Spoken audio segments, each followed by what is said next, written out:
bagaimana menjaring mahasiswa asing. Ya, selama ini bagaimana menjaring mahasiswa asing yang ada di UAD. Nah, selama ini kita sudah mendapatkan beberapa mahasiswa. Nanti modelnya seperti ini, Bapak Ibu. Saya akan presentasi untuk selama ini yang setelah kita dapatkan dari mahasiswa asing itu, baik dari berbagai macam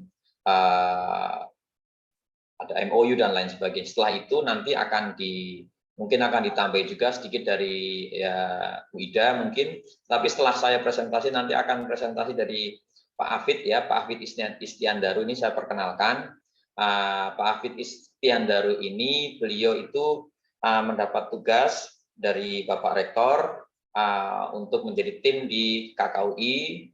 Beliau bertugas khusus untuk yang berhubungan dengan kelas internasional. Jadi nanti beliau akan presentasi untuk khusus untuk kelas internasional, bagaimana mendapatkan mahasiswa asing melalui kelas-kelas internasional salah satunya. Baiklah, pertama-tama akan kami presentasikan. Saya akan share. Oke, coba Mas Galuh atau Mbak Nurun bisa di-sharekan itu untuk saya di multiple.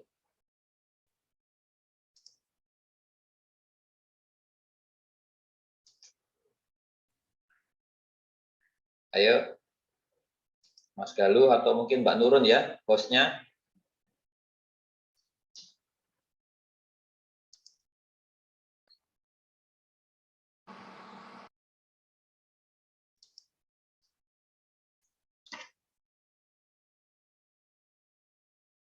Ini Pak Dekan FSBK ini online atau on kamera atau off kamera itu? Kayaknya on kamera ini, seolah-olah tapi kayak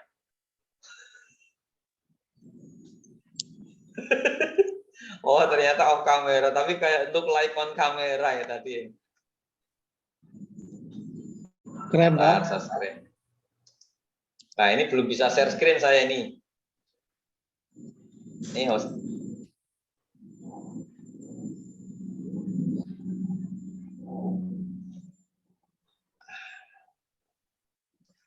Ini mohon Mas Galuh atau siapa ini yang di kantor untuk apa?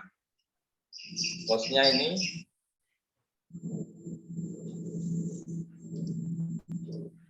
Sambil tunggu yang lainnya ini, Bapak Ibu semuanya.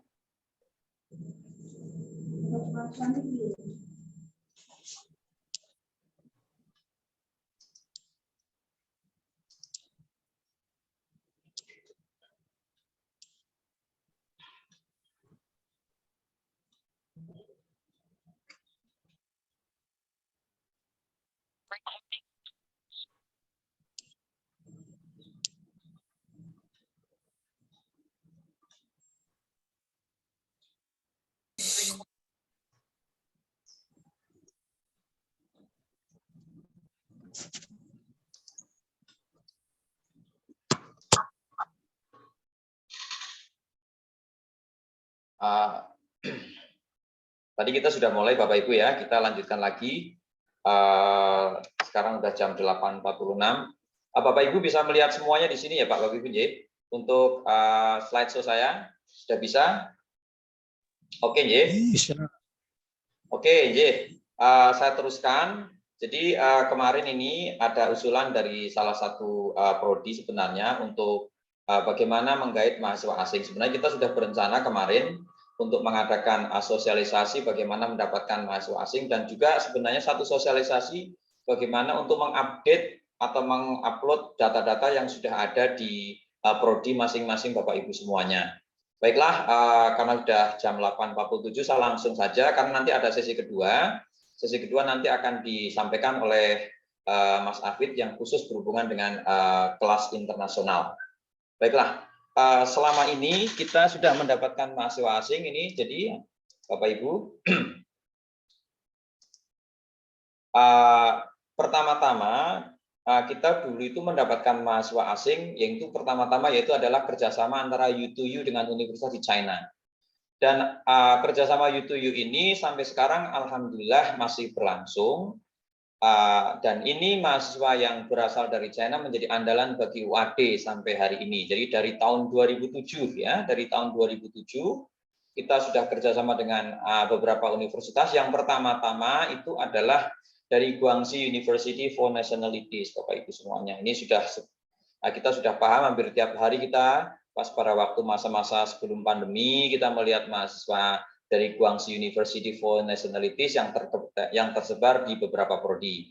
Kemudian seiring dengan banyaknya persaingan, jumlah mahasiswa dari Guangxi University for Nationalities itu agak sedikit berkurang, Bapak Ibu semuanya. Jadi ada beberapa yang berusaha mengambil jatahnya UAD, ada dari Universitas Pajajaran, dari Presiden University, dan ada beberapa universitas yang lainnya. Bahkan ada satu ibaratnya itu pemerintah Provinsi Jawa Barat pada waktu itu langsung itu Pak Gubernurnya itu datang langsung ke China itu untuk menandatangani kerjasama dengan Guangxi University for Nationalities.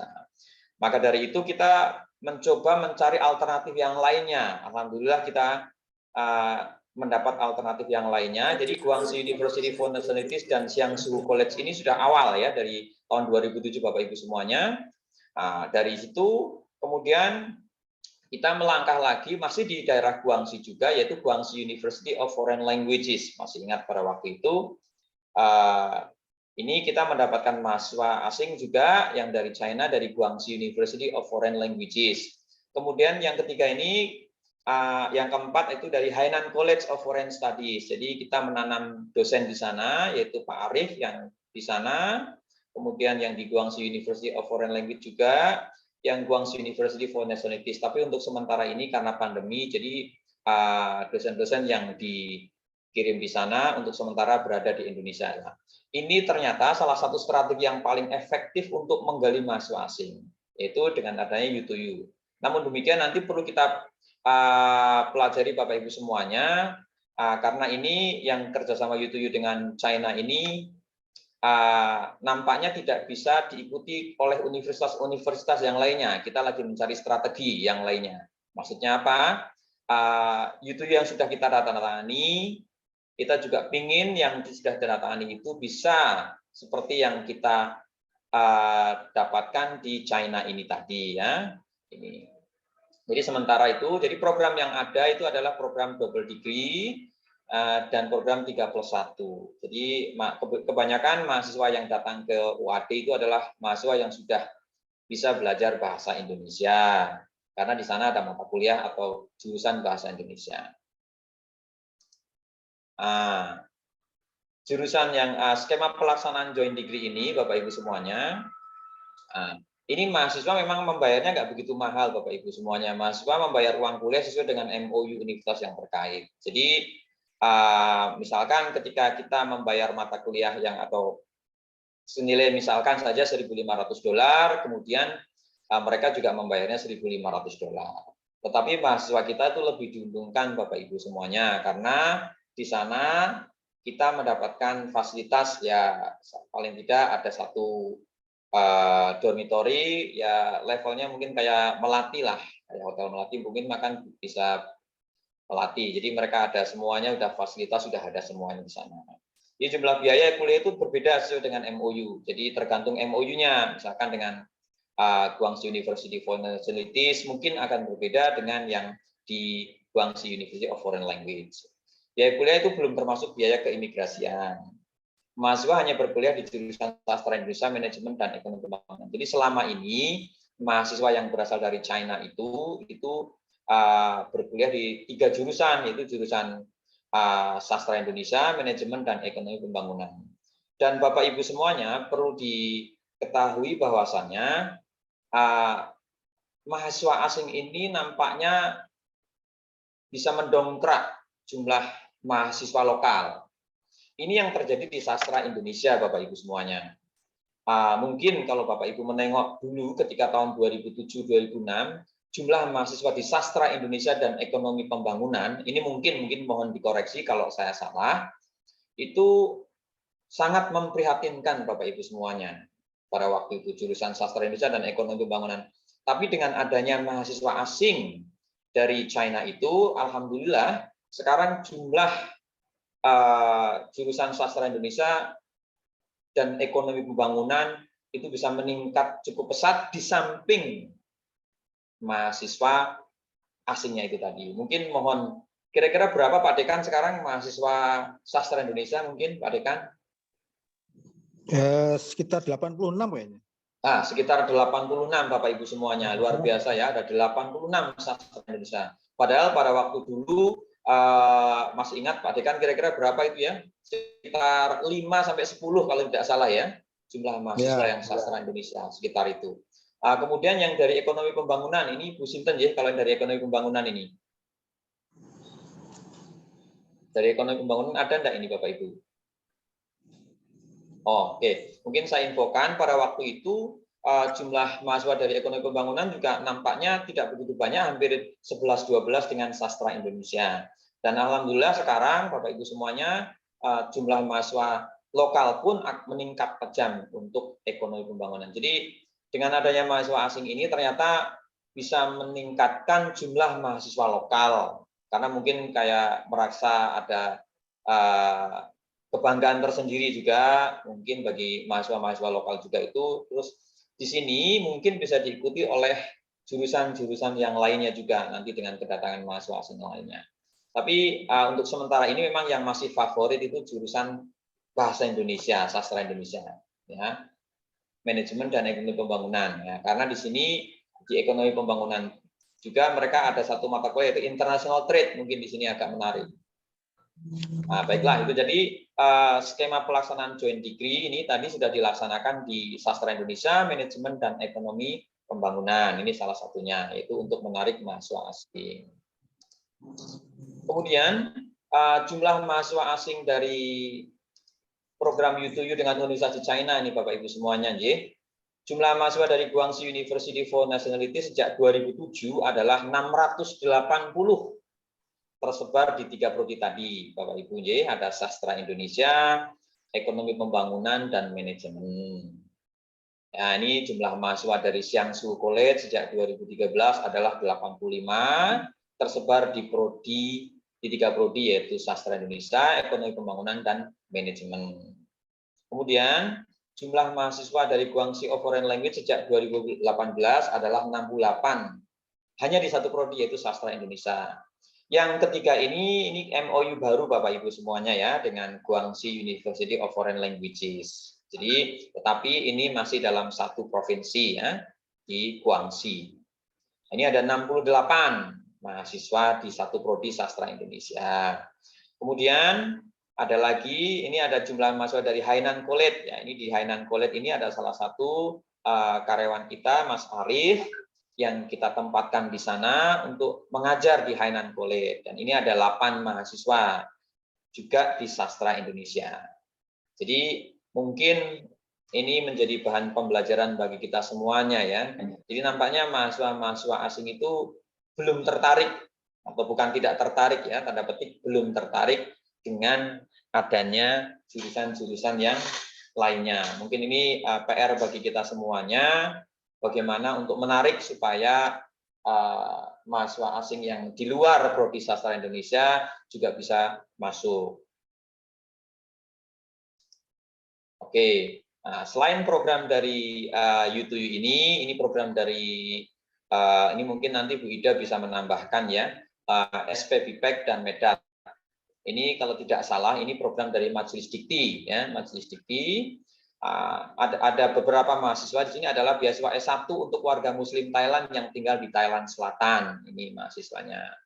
UAD telah menerima mahasiswa program SPBIPEK sejak 2015. Beasiswa SPBIPEK MEDAT hanya biaya kuliah saja, jadi living cost kita tidak menanggung. Kemudian biaya hidup dan keimigrasian juga kita tidak menanggungnya. Ya, jumlah mahasiswa SPBIPEK dan MEDAT sejak 2013 ada 51 tersebar di berbagai prodi, Bapak Ibu semuanya. Jadi selain dari skema U2U, ada juga skema dari SPBIPEK dan MEDAT untuk mendapatkan mahasiswa asing. Selanjutnya, ini yang mahasiswa reguler. Nah, di mahasiswa reguler ini, mahasiswa yang mendaftar langsung ke UAD dengan biaya sendiri. Jadi ini bukan hasil U2U, MOU U2U, tetapi ini atas inisiatif daripada mahasiswa sendiri ya. Jadi mendapatkan fasilitas seperti mahasiswa reguler. Kemudian sejak tahun 2012 telah menerima 22 mahasiswa asing.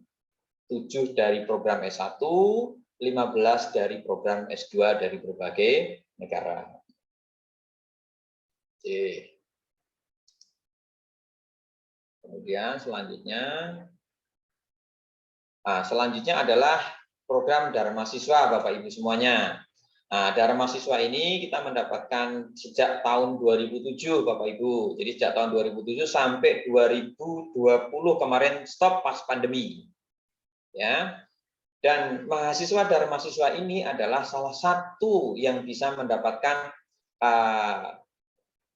mahasiswa yang lainnya, karena dengan adanya mahasiswa Dharma Siswa kita bisa memperkenalkan ke universitas mahasiswa itu tadi. Ini contoh kasus yang mahasiswa Dharma Siswa bisa menginisiasi kerjasama U2U dengan Guangzhou University pada waktu 2007. Jadi yang 2007 itu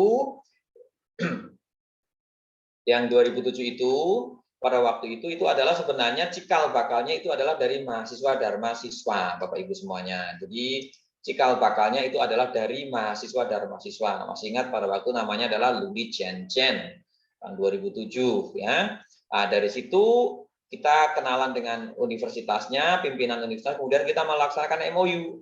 Nah, setelah itu kita sampai hari ini alhamdulillah mendapatkan mahasiswa yang ada dari China. Itu adalah cikal bakalnya dulu adalah mahasiswa Dharma Siswa. Jadi kalau kita mendapatkan mahasiswa Dharma Siswa itu ada keuntungannya. Kalau kita beri servis yang bagus, pelayanan yang bagus bagi mereka, mereka akan berbicara ke universitas yang ada di sana, dan mungkin karena mereka sudah punya pengalaman di Jogja, bagaimana kuliah di Jogja dan lain sebagainya, bisa mengundang teman-teman yang ada di universitas, anak-anak yang kuliah di Dharma Siswa untuk kuliah di UAD. Ini adalah salah satu strategi. Jadi di samping mahasiswa Dharma Siswa itu kita dapat dari Kemendikbud, dari mahasiswa Dharma Siswa pun juga bisa mengundang teman-teman yang lainnya untuk kuliah di UAD. Jadi sejak tahun 2007 UAD sudah menerima mahasiswa Dharma Siswa sekitar 136 semuanya Bapak Ibu. Jadi ada sekitar 136 mahasiswa asing yang berasal dari Dharma Siswa. Jadi ini program 1 tahun dari Kemendikbud, dari Biro Perencanaan dan Kerjasama Luar Negeri. Tetapi karena adanya pandemi ini, untuk sementara mungkin 2020-2021 belum ada, kemungkinan ada wacana akan dibuka di tahun 2023, Bapak Ibu semuanya. Jadi selanjutnya ini persentase jumlah mahasiswa asing Bapak Ibu ya masih didominasi oleh China Bapak Ibu. Jadi ada 71% mahasiswa yang dari China, ada 71% Bapak Ibu. Kemudian dominasi kedua ada di Thailand. Thailand ada 10% Bapak Ibu. Kemudian ada Filipina 2%, Vietnam 1%, yang lainnya masih tersebar, masih ada 0% ini ya, yang lainnya Bapak Ibu. Jadi yang mahasiswa asing untuk sementara didominasi dari mahasiswa China, ada sekitar 71% Bapak Ibu semuanya. Nah ini jumlah persentase jumlah mahasiswa asing per prodi 2009 sampai 2001. Jadi nampaknya bukan sastra Indonesia Bapak Ibu dari persentasenya, tetapi ekonomi pembangunan. Ada 28% mahasiswa asing di ekonomi pembangunan sejak tahun 2009 sampai 2021.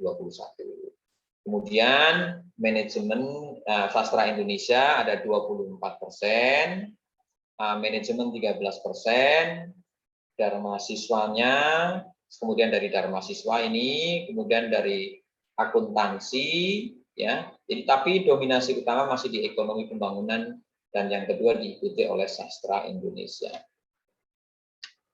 Nah ini Bapak Ibu semuanya, ini yang akan kita wacanakan, yaitu beasiswa dari UAD. Karena kemarin pas kebetulan kami rapat dengan BPU, jadi ada satu wacana yaitu 1%. Nah, selama ini UAD itu baru ada sekitar 174 kalau tidak salah itu sekitar 170-an mahasiswa. Jadi masih ada sekitar kurang, kalau di jumlah mahasiswa UAD ada 28.000, masih ada sekitar hampir 120-an. Tetapi untuk akreditasi IPT itu sudah cukup karena syaratnya itu tidak lebih, kalau tidak salah itu tidak lebih dari 0,5 atau 0,6. Nah, mahasiswa kita sudah 174. Jadi untuk yang akreditasi IPT unggul, insya Allah mahasiswa kita sudah tercukupi untuk sesuai dengan IPT nanti untuk acuan IPT. Tetapi BPU mentargetkan lebih lagi, ya, Badan Pengembangan Universitas itu menargetkan lebih, yaitu 1%. Kalau untuk mencapai 1%, berarti kita masih kurang sekitar 120 mahasiswa asing. Nah, rencananya di tahun 2022, kemarin kita sudah rapat, bahwasanya kita rencananya ini ya, mudah-mudahan disepakati, disetujui, kita mengadakan beasiswa untuk mahasiswa, setiap prodi ada 2 mahasiswa Bapak Ibu semuanya. Ada 2 mahasiswa di setiap prodi. Nah, beasiswanya itu meliputi SPP dan living cost yang kita mau ajukan. Tetapi nanti apakah disetujui atau tidak oleh universitas, nanti kita rapatkan berikutnya untuk hasil daripada nego kita dengan pihak universitas, apakah bisa kalau kita mendapatkan 2 prodi, atau mungkin kalau dari Bapak Ibu Kaprodi atau dekan dan lain sebagainya bisa membantu untuk mensuarakan ini, mungkin dari setiap nego posting itu bisa ditanggungan atau bisa dibebankan pada setiap prodi, ya. Setiap prodi mungkin bisa menganggarkan untuk living cost, ya, living cost misalkan 2 mahasiswa 1 bulan dijatah misalkan 2 juta, kalau 2 mahasiswa kan berarti 4 juta, kalau 2 kali misalkan 4 juta berarti 1 tahun sekitar 40 juta atau 44 juta sebenarnya 1 tahun untuk 2 mahasiswa pada setiap prodi. Nah, ini wacananya Bapak Ibu. Untuk informasi tambahan, kemarin kita pas pada waktu ke salah satu universitas yang di UNER, jadi jadi di UNER itu ada sekitar 70 yang sudah terakreditasi internasional Bapak Ibu semuanya. Namun kalau tidak salah yang sudah diakui oleh Dikti itu sekitar 40-an. Nah, apakah itu akan berimpact langsung dengan jumlah mahasiswa asing? Ternyata jawabannya adalah bukan saya mengatakan tidak, tetapi belum Bapak Ibu semuanya. Jadi jumlah mahasiswa asing yang di UNER kemungkinan itu masih lebih sedikit daripada di UAD. Walaupun jumlah akreditasi internasional di sana yang mereka akui itu ada 70, tetapi yang diakui oleh Dikti itu ada 40 sekian. Ya, kemarin kebetulan kami berkunjung ke sana untuk menanyakan tentang hal itu juga. Jadi dampak daripada akreditasi internasional ternyata secara signifikan mungkin belum kelihatan sekarang, mungkin sekitar 5 atau 10 tahun. Berarti tetapi tidak membuat kita terus loh, akreditasi internasional itu nggak perlu, tidak. Itu mungkin dampaknya itu bukan sekarang, tetapi dampaknya itu adalah mungkin 2-3 tahun yang akan datang baru kelihatan daripada akreditasi internasional. Tetapi dari jumlah mahasiswa asingnya masih lebih rendah daripada UAD, ya, kemungkinannya itulah. Jadi kita sebenarnya sudah pantas dan berbangga bahwa jumlah mahasiswa asing UAD kalau dibanding dengan kecuali UGM dan Denpasar dan Udayana itu sudah tidak bisa dikatakan lagi, tidak menjadi sebuah bahan perbandingan. Tapi kita bandingkan dengan tetangga-tetangga kita yang swasta. Misalkan tidak usah saya sebutkan, mereka jumlah mahasiswa asingnya mungkin lebih banyak dari lebih sedikit dari UAD yang mandiri yang mereka bayar. Mereka jumlah mahasiswanya banyak, tetapi beasiswa. Tetapi di UAD jumlah mahasiswanya banyak, hampir 170 itu mereka adalah mandiri. Nah, untuk mengejar ke sana mereka berlomba-lomba memberikan beasiswa kepada mahasiswanya dengan mengeluarkan budget yang banyak. Dan UAD itu belum melaksanakan itu untuk beasiswa dari UAD yang rencana 2022. Jadi sementara mahasiswa yang belajar di UAD adalah mahasiswa yang mandiri. Nah, jadi yang mahasiswa mandiri yang untuk beasiswa yang dari UAD belum kita laksanakan. Jadi kalau ada tetangga yang mahasiswanya asing banyak, kita perlu tengok apakah mahasiswa asing itu dari mandiri atau beasiswa. Kalau beasiswa ya nggak masalah, mereka kita mau dapat 500.000 asal kita kuat, nggak masalah. Tapi kan itu berhubungan dengan apa namanya budget dan lain sebagainya. Jadi demikian itu yang bisa kami sampaikan untuk sementara Bapak Ibu. Nanti akan dilanjutkan langsung ke Mas Afid. Sebelum kita membuka sesi tanya jawab, nanti mungkin juga akan ditambahkan juga oleh Bu Ida dari Kerjasama Luar Negeri. Mungkin langsung ke Mas Afid dulu, ya. Monggo. Assalamualaikum warahmatullahi wabarakatuh.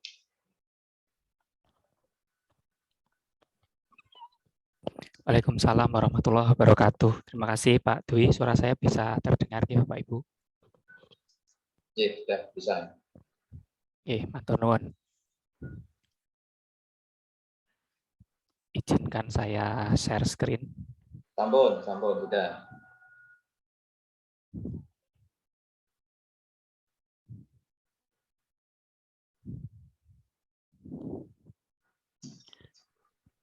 Baik Bapak Ibu, bismillahirrahmanirrahim. Assalamualaikum warahmatullahi wabarakatuh.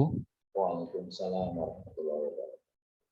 Terima kasih Pak Dr. Dwi Santoso yang telah memberikan kesempatan kepada saya untuk memaparkan konsep program internasional atau kelas internasional.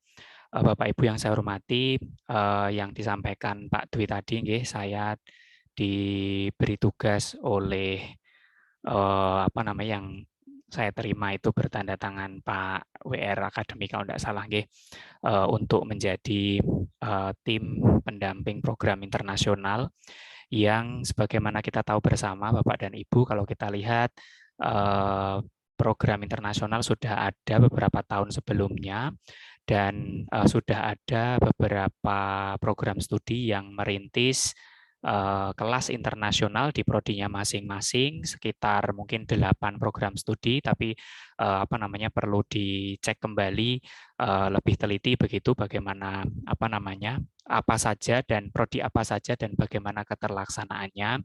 Dan kali ini kemudian program ini dipandang penting untuk kemudian dilanjutkan dan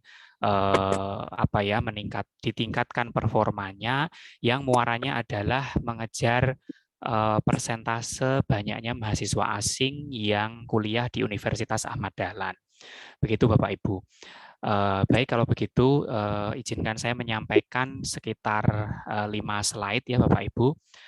Di sini sebenarnya konsep ini sudah kami rancang pada bulan Agustus 2021, namun karena satu dan lain hal baru akan istilahnya mulai kemudian dilaksanakan, diawali dengan sosialisasi pada hari ini.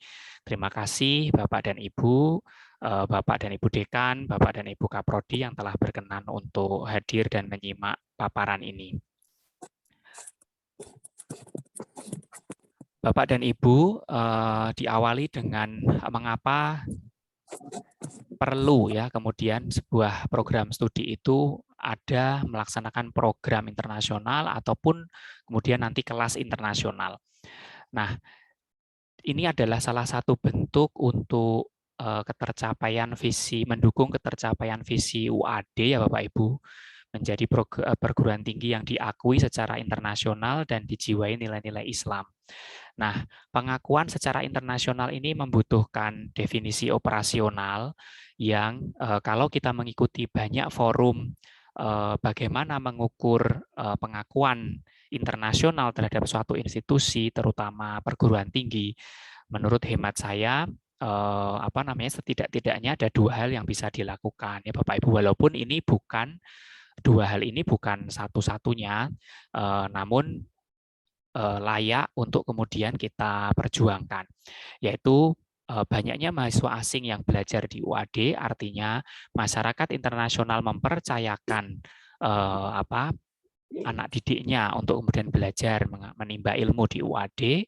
Dan kemudian yang kedua adalah kalau ada mahasiswa dari perguruan tinggi luar negeri yang mengambil kegiatan belajar di UAD, entah itu mata kuliah, entah itu course, program pendek dan seterusnya, yang kemudian kreditnya diakui di perguruan tinggi asalnya. Nah, itu juga salah satu cara. Berarti kurikulum yang ada di UAD diakui oleh perguruan tinggi luar negeri tersebut ya, untuk kemudian kreditnya diakui di sana. Itu juga merupakan salah satu definisi dari pengakuan internasional. Nah, keberadaan dari program ini juga pendampingan program internasional ini juga diyakini untuk mendukung tupoksi dari kantor urusan internasional yang dalam ini dipimpin oleh Bu Ida Puspita, yaitu bekerja sama dengan fakultas atau program studi untuk merealisasi MOU atau MOA yang pernah dijalin dengan mitra internasional. Bapak Ibu Dekan dan Ketua Program Studi barangkali sangat memahami bahwa MOU dan MOA yang baik adalah yang direalisasikan, tidak hanya sekadar ditandatangani. Nah, dalam hal ini KUI sangat mendukung ya, selama ini kita tahu bersama kiprah dari KUI bagaimana mendukung prodi maupun fakultas untuk kemudian merealisasikan kerjasamanya. Nah, salah satunya adalah dalam bentuk melaksanakan program atau kelas internasional. Nah, ini otomatis hal ini akan mendukung kinerja di KKUI. Di samping itu, Bapak dan Ibu, sebagaimana kita ketahui bersama bahwa saat ini kita dituntut untuk mencapai yang namanya indikator kinerja utama perguruan tinggi. Saya ambil yang relevan dengan adanya program atau kelas internasional, yaitu yang pertama adalah pengalaman mahasiswa di luar kampus, IKU 2, kemudian ada IKU 5, karya dosen yang mendapat rekognisi internasional, kemudian IKU 6, program studi yang bekerja sama dengan mitra kelas dunia, karena ini tidak hanya mitra internasional, tapi juga diminta untuk top 100 atau indikator yang lain ya Bapak Ibu. Kemudian ada juga IKU 8, yaitu program studi yang berstandar internasional. Yang dalam hal ini diakreditasi internasional atau disertifikasi internasional. Yang barangkali UAD di milestone yang sekarang itu sudah bergerak ke arah sana. Contoh, kemarin ada 3 program studi yang sudah mengikuti sertifikasi AUN QA ya Bapak Ibu. Ada prodi BK, kemudian ada prodi saya lupa Kesmas atau farmasi ya kemarin, dan satu lagi intinya 3 program studi itu. Kemudian yang lain tentu ada yang namanya akreditasi AKAS ya Bapak Ibu.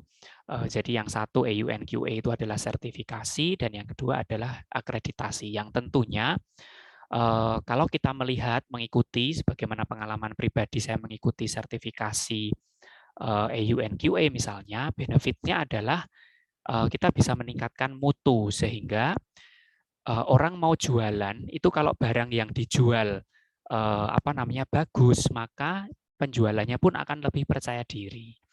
Jadi humas dimanapun ketika akan menjual barang yang bagus akan lebih percaya diri daripada hanya sekadar menjual hal yang sebenarnya tidak bagus tapi kemudian humas istilahnya itu dituntut untuk bagaimana menampilkan wajah yang bagus. Nah, tentu dari sisi program studi dan fakultas dengan diakreditasi dan disertifikasi, maka hal itu menjadi salah satu cara untuk memang menyediakan hal yang bagus, gitu ya, layanan yang bagus, yang terbaik. Begitu Bapak Ibu. Jadi ini juga mendukung akreditasi program studi ya Bapak Ibu, terutama kalau kita lihat di halaman 9 Pedoman AIPT tahun 2019, dilihat persentase mahasiswa asing terhadap keseluruhan mahasiswa. Nah, jadi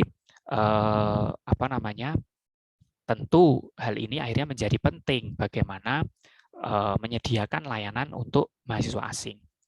Nah, apa yang saya sampaikan ini merupakan salah satu strategi, salah satu dari banyak strategi untuk memperoleh mahasiswa asing. Jika tadi Pak Dwi Santoso sudah mengawali dengan, ada banyak strategi mahasiswa asing melalui kemitraan dengan lembaga perguruan tinggi di luar negeri dan satu dan lain hal begitu. Dan salah satunya adalah dengan meng-establish program atau kelas internasional. Nah, sebagaimana pelaksanaan MBKM ya Bapak Ibu, yang prodi membutuhkan pendampingan untuk merintis, mengembangkan, dan menjaga keberlangsungannya, maka program atau kelas internasional yang ada di program studi pun juga membutuhkan pendampingan. Saya merasakan betul saat itu saya membantu Dr. Puguh di program studi pendidikan matematika mengadakan kelas internasional, itu kami juga sangat membutuhkan pendampingan. Tidak hanya pada saat merintis, tapi juga bagaimana menjaga sustainability-nya. Di Prodi PEMAT sendiri, kami kawal betul sampai mahasiswanya lulus. Insya Allah tahun ini 10 mahasiswa lulus dari program tersebut, kelas internasional di program studi pendidikan matematika. Namun kami tidak berani buka lagi karena ternyata ada banyak problematika yang dalam hal ini saya dimintai diberi tugas untuk kemudian bagaimana caranya agar permasalahan-permasalahan tersebut dapat dicari solusinya. Begitu Bapak Ibu. Jadi itulah sebabnya dalam hal ini tim pendampingan program internasional itu penting dan muaranya adalah bahwa kelas internasional itu juga penting. Nah, dalam hal ini nanti mungkin ada feedback juga dari Bapak Ibu Kaprodi maupun Dekan terkait dengan apa yang sebenarnya dibutuhkan atau apa yang sebenarnya kesulitan yang dihadapi dalam mengimplementasikan program internasional, baik itu merintis, mengembangkan, maupun menjaga keberlangsungannya. Begitu ya Bapak Ibu, awalan dari saya mengapa program ini kemudian layak untuk kita perhatikan bersama dalam rangka mencapai berbagai macam tuntutan yang kemudian harus kita penuhi, baik dari sisi internal terkait dengan ketercapaian visi Universitas Ahmad Dahlan maupun dari sisi kita benchmark ya Bapak Ibu mengikuti tuntutan dari berbagai pemangku kepentingan, baik itu Kemdikbud maupun yang lain. Karena kita juga harus mengikuti tren yang ada ya Bapak Ibu terkait dengan mahasiswa asing, banyaknya mahasiswa asing yang kemudian mengambil kegiatan belajar di Universitas Ahmad Dahlan. Saya lanjutkan Bapak Ibu.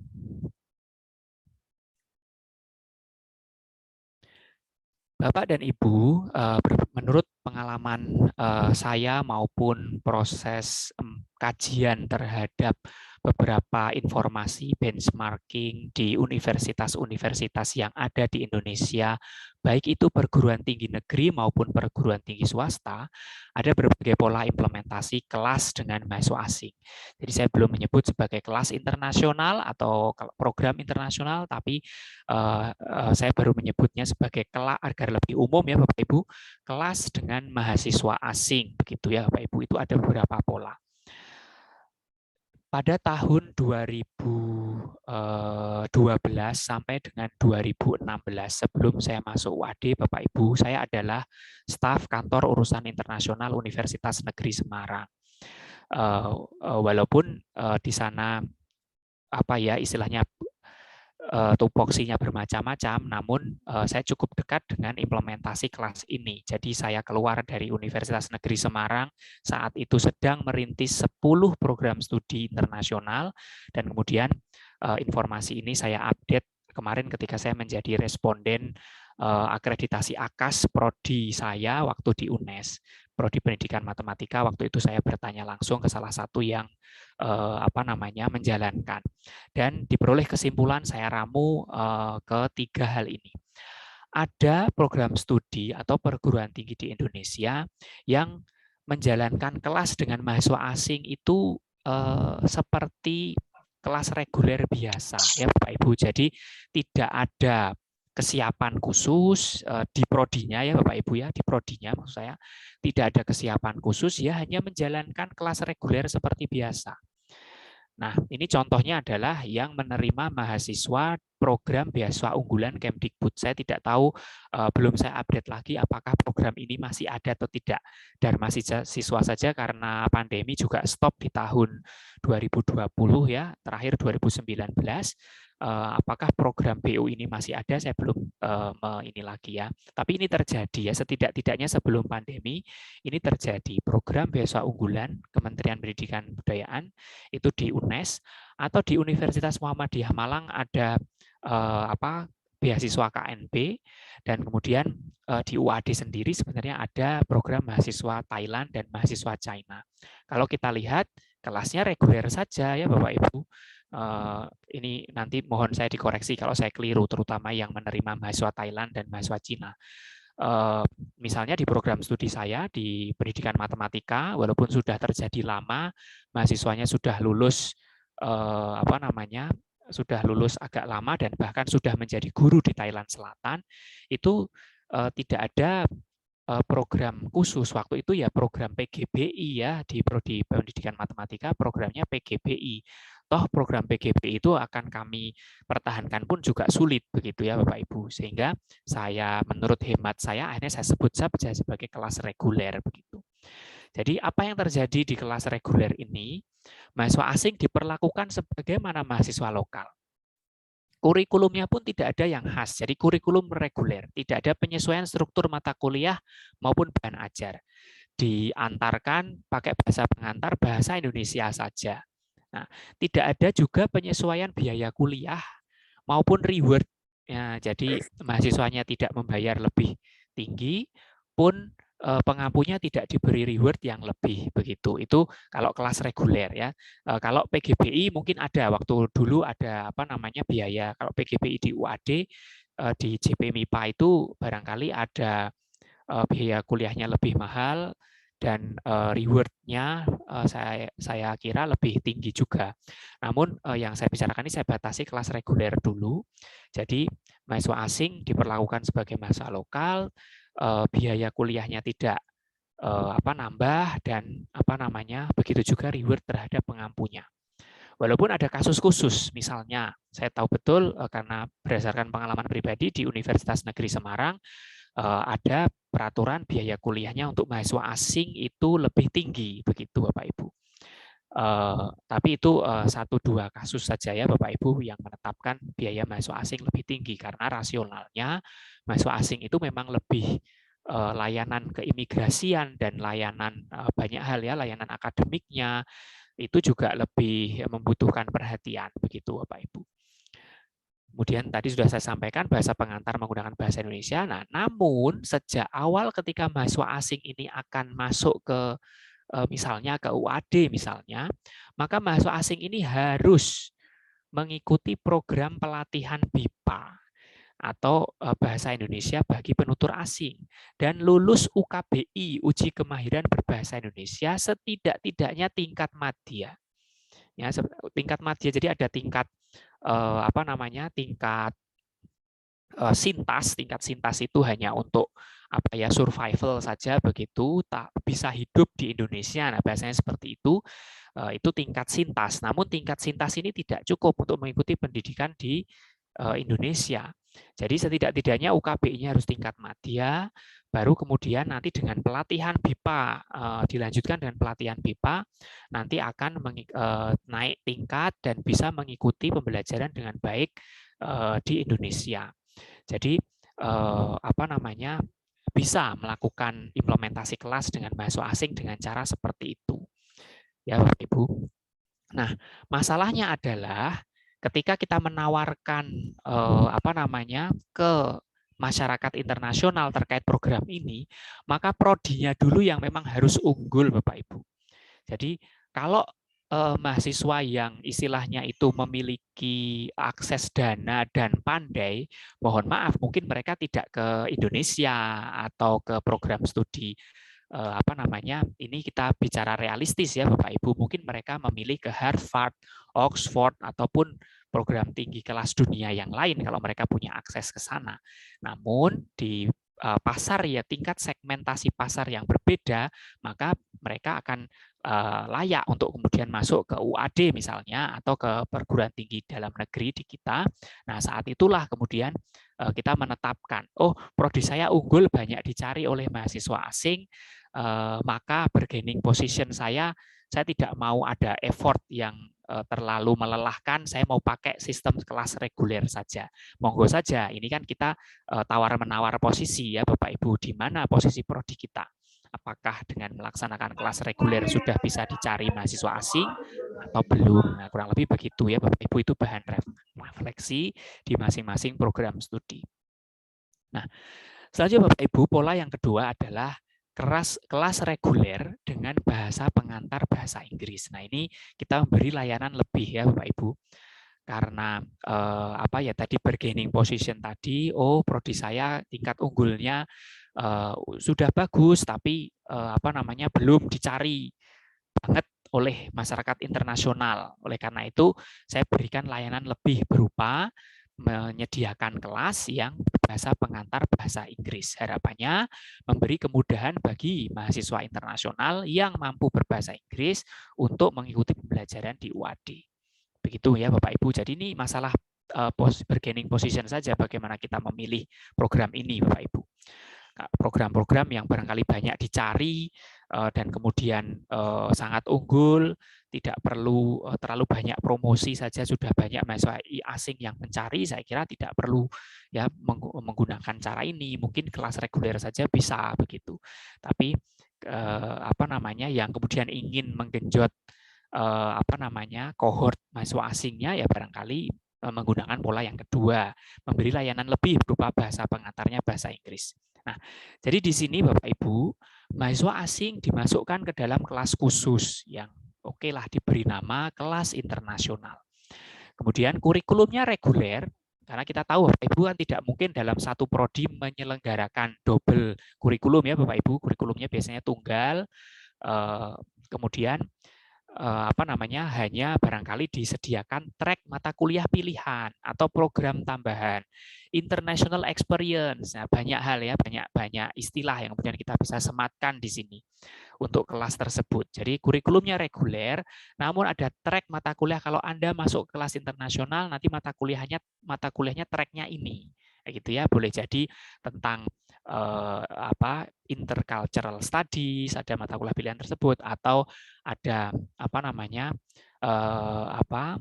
analisis kurikulum internasional dan lainnya gitu ya Bapak Ibu, itu bisa juga. Jadi kurikulumnya sama dengan mahasiswa reguler, namun ada track mata kuliah tertentu yang diambil. Nah, itu yang terjadi di program studi saya ya Bapak Ibu, program studi pendidikan matematika, diberi track mata kuliah pilihan yang kemudian memang diperuntukkan bagi mahasiswa di kelas internasional. Contoh di prodi pendidikan matematika itu ada English for Mathematics, kemudian ada Teaching Mathematics in English, itu disediakan untuk kelas internasional. Nah, baik Bapak Ibu. Kemudian kalau kemudian akan menjadikan bahasa pengantar bahasa Inggris ini di kelas reguler untuk kelas internasional, maka perlu ada penyesuaian perangkat dan bahan ajar. Ada effort lebih ya Bapak Ibu. Kemudian perlu ada penyesuaian kompetensi pengampu beserta reward-nya. Jadi kan tidak sama antara yang mengampu kelas berbahasa Indonesia dan yang mengampu kelas bahasa Inggris. Lelahnya berbeda, maka reward-nya pun sebaiknya berbeda. Dan yang terakhir adalah implikasi ke mahasiswanya, maka perlu ada penyesuaian biaya kuliah. Begitu ya Bapak Ibu, itu yang kemudian harus dilakukan kalau kita memilih pola kelas reguler dengan bahasa pengantar bahasa Inggris. Pola yang ketiga, yang barangkali yang highest level begitu ya Bapak Ibu, adalah menyediakan prodi berstandar internasional. Nah, bahasa pengantar default-nya adalah bahasa Inggris. Nah, ini saya punya teman yang menjadi dosen di Presiden University, benchmark ke sana, dan ya di sana bahasa pengantarnya bahasa Inggris begitu ya. Bahkan mereka mentargetkan sekitar 30% mahasiswanya adalah mahasiswa asing begitu ya, kurang lebih Bapak Ibu. Nah, ini memang pengantar defaultnya bahasa Inggris. Kurikulumnya SNDikti Plus misalnya diberi nama berstandar internasional. Kemudian juga disertifikasi dan diakreditasi oleh lembaga sertifikasi atau akreditasi internasional. Memang Bapak Ibu. Oke, saya juga pernah aktif selama terakhir untuk mengajar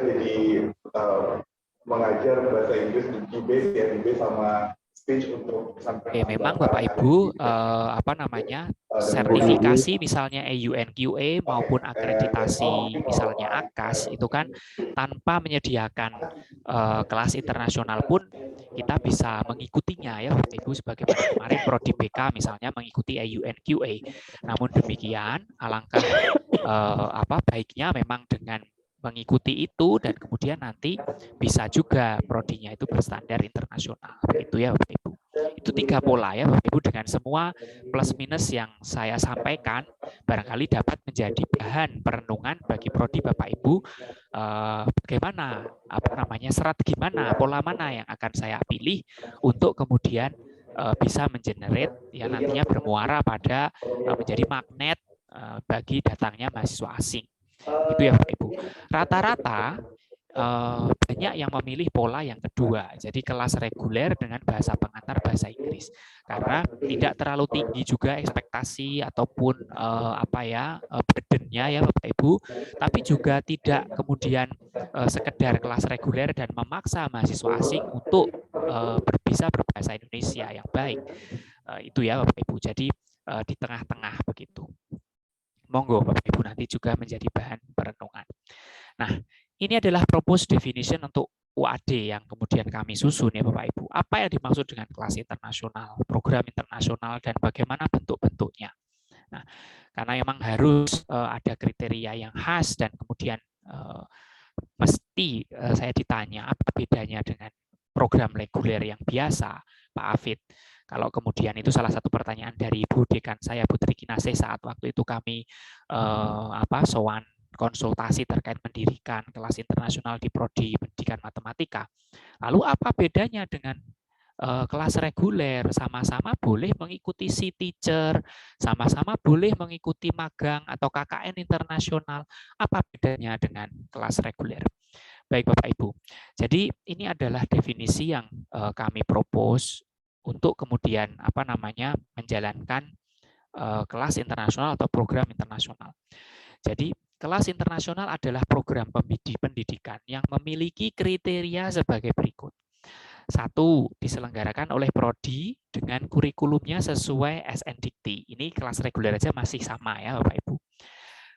Nah, yang membedakan yang kedua, bahasa pengantar yang digunakan adalah bahasa resmi PBB. Boleh bahasa Inggris, atau dalam kasus misalnya FAI misalnya, ini saya mengarang kasus ya Bapak Ibu, FAI misalnya akan mendirikan kelas berbahasa Arab khusus misalnya, itu bisa intinya dia bahasa resmi PBB. Lalu Pak Afid selama ini tanpa di flagging menjadi kelas internasional, bahasa pengantar di FAI sudah bahasa Arab misalnya ya. Nah ini bolehlah maka ini tidak bisa dijadikan kriteria khusus, tapi minimal ini tetap ada ya. Jadi Bapak Ibu dia kurikulumnya SNDikti, kemudian bahasa pengantarnya bahasa resmi PBB. Kan tidak semua juga seperti FAI yang bisa menyelenggarakan berbahasa Arab ya. Mungkin kan default bahasanya adalah bahasa Indonesia.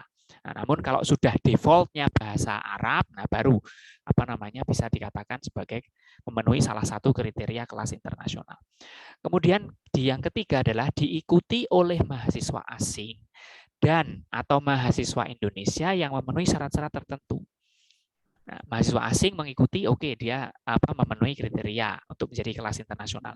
Kalau belum ada karena baru masa perintisan, diikuti oleh mahasiswa Indonesia yang memenuhi syarat, misalnya TOEFL-nya sekian, kemudian berkomitmen dan seterusnya, bisa kemudian kita tentukan syaratnya ya Bapak Ibu.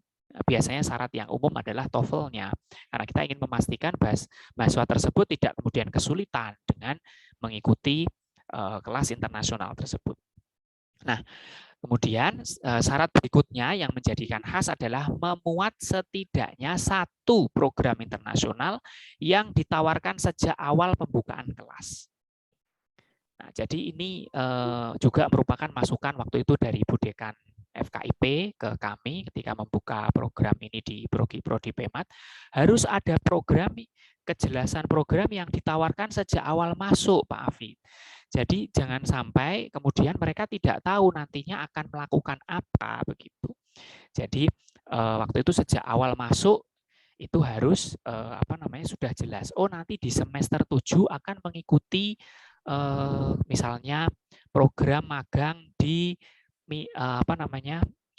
sekolah mitra di luar negeri misalnya begitu. Itu sudah harus ada sejak awal, atau serangkaian program, mungkin tidak hanya satu. Ini baru karena kriteria yang harus dipenuhi dan masa perintisan di set setidaknya satu. Banyak lebih baik, misalnya mengikuti KKN internasional, magangnya di luar negeri, kemudian skripsinya istilahnya itu mendapat pembimbing juga bisa dari mitra luar negeri, dan satu dan lain hal. Kita bisa membubuhkan banyak hal, tapi minimal ada satu program internasional yang ditawarkan dan diikuti di kelas tersebut. Nah, lalu apa itu program internasional? Nah, kita definisikan program internasional adalah kegiatan akademik yang diselenggarakan oleh prodi atau unit lembaga di UAD. Jadi penyelenggaranya boleh program studi, boleh unit atau lembaga di UAD, atau oleh mitra UAD kalau memang itu mau diikuti, program itu diikuti di luar UAD, ya, yang memenuhi kriteria sebagai berikut. Jadi dapat direkognisi ke dalam kegiatan belajar dengan besaran kredit tertentu. Nah, misalnya kemarin prodi Pendidikan Matematika mengikuti short course di University Malaysia Terengganu, diberi kredit 2 SKS. Nah, maka itu sudah termasuk sebagai suatu kegiatan akademik program internasional yang kemudian bisa diikutkan menjadi salah satu menu di kelas internasional yang dirintis. Di satu sisi, Prodi PEMA juga menyelenggarakan short course serupa yang diikuti oleh mahasiswa dari University Malaysia Terengganu, resiprokal. Nah, itu juga merupakan program internasional. Gitu ya, Bapak Ibu. Kemudian diikuti oleh mahasiswa asing dan atau mahasiswa Indonesia yang memenuhi syarat tertentu masih sama dan diselenggarakan dengan menggunakan salah satu bahasa pengantar resmi PBB atau bilingual bersama bahasa Indonesia. Jadi kriterianya saya kira cukup mudah ya Bapak Ibu dimengerti. Intinya kalau dia bisa direkognisi untuk diambil menjadi kredit transfer atau kredit earning, kemudian diikuti oleh mahasiswa asing dan atau mahasiswa Indonesia yang syarat tertentu dan bahasanya adalah bahasa pengantar resmi PBB, maka di dalam proposed definition ini layak disebut sebagai program internasional. Nah, ini adalah desain minimalis mengingat kita masih dalam fase perintisan ya Bapak Ibu. Jadi bentuk-bentuknya mengacu pada dua definisi di atas, maka berbagai macam short course yang bisa didesain dalam bentuk kredit transfer itu bisa masuk ke dalamnya. Apalagi yang sudah berjalan di UAD, yang ada di prodi-prodi yang ada di UAD yang dengan mahasiswa China ya Bapak Ibu, ada double degree, joint degree, itu juga sangat masuk ya menjadi program internasional ini. Ya. Lalu bagaimana strategi pengembangan kelas internasional atau program internasional di UAD? Bapak dan Ibu mohon maaf, ini saya masih ada 3 slide. Bagi Bapak Ibu yang akan mengajukan pertanyaan boleh menuliskan di kolom chat ya Bapak Ibu, barangkali sambil kemudian presentasi ini berjalan. Baik, saya lanjutkan. Jadi di tahap pertama, karena kelas internasional itu sudah pernah ada, sudah pernah dibuka di UAD, maka strategi pengembangannya otomatis dengan mengevaluasi kelas yang ada dulu ya Bapak Ibu. Jadi di sini kami ingin menyelenggarakan diskusi bersama prodi-prodi yang pernah menyelenggarakan kelas internasional. Seperti kesehatan masyarakat, akuntansi, teknik informatika, tafsir hadis, pendidikan matematika, manajemen, ilmu hukum, farmasi. Mohon saya dikoreksi kalau misalnya ada keliru dalam penyebutan ini. Misalnya tafsir hadis nggak pernah Pak buka kelas internasional, tolong saya dikoreksi ya Bapak Ibu. Tapi seandainya minimal kemarin ada yang pernah mengikuti bersama-sama dengan prodi pendidikan matematika, mengikuti workshop perintisan kelas internasional, itu setidaknya bisa mengikuti diskusi ini terlebih dahulu untuk kemudian memberi masukan. Dulu itu kendalanya di mana? Nah, apakah kelas itu berjalan sesuai rencana, berbahasa Inggris atau tidak? Kemudian apakah materialnya di enrich atau tidak? Karena dulu kita juga ada workshop bahan ajar ya Bapak Ibu. apakah ada international experience-nya yang kemudian sudah dilaksanakan. Kalau prodi PMAT sudah ya, misalnya yang saya ceritakan dengan University Malaysia Terengganu. Namun bagaimana dengan prodi lain, apakah berjalan atau tidak? Apakah biaya kuliahnya itu sudah berjalan sesuai dengan SK Rektor UAD nomor 61 tahun 2020. Jadi Pak Rektor pernah merilis menerbitkan SK ini ya Bapak Ibu tentang biaya pendidikan kelas internasional. Apakah diberlakukan dengan efektif? Jadi kan harus dijajaki terlebih dahulu ya Bapak Ibu. Apakah pengampunya mendapatkan reward sesuai aturan? Ini juga harus kita cari tahu terlebih dahulu. Kendala apa saja yang dihadapi sehingga kalau kemudian sudah mengetahui masalah-masalah ini, harapannya pengembangan kelas internasional menjadi lebih terukur, lebih istilahnya itu tidak clueless ya Bapak Ibu, karena sudah tahu kemarin kendalanya di mana. Baru kita tahap 2 melakukan pemetaan mitra higher education institution berdasarkan existing MOU atau MOA yang pernah ada begitu ya Bapak Ibu. Jadi di sini KUI sudah memiliki list serangkaian MOU dan MOA yang sudah ada, mana yang kemudian bisa ditindaklanjuti untuk diimplementasikan kelas internasional. Lalu prodi apa saja yang ada dan dapat dicocokkan dengan prodi di UAD, di MOU dengan misalnya PT LNA ternyata punya prodi banyak dan kemudian mana yang kemudian cocok dengan prodi di UAD. Nah itu yang bisa mengambil istilahnya jalan lewat sana begitu ya Pak Ibu. Ada chat di sini. Oh maaf, ternyata presensi ya Pak Ibu. Silahkan yang belum presensi, silahkan presensi terlebih dahulu Bapak Ibu.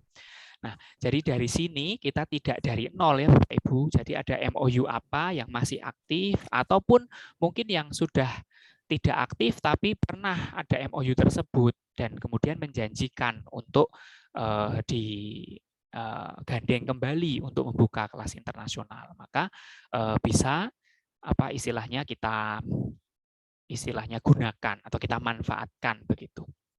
Nah, baru kemudian tahap 3 penjaringan prodi yang bersedia membuka kelas internasional. Jadi kalau sudah dilakukan evaluasi, tahu duduk perkaranya, kemudian sudah dipetakan, baru kemudian diadakan FGD lanjutan dengan fakultas dan program studi.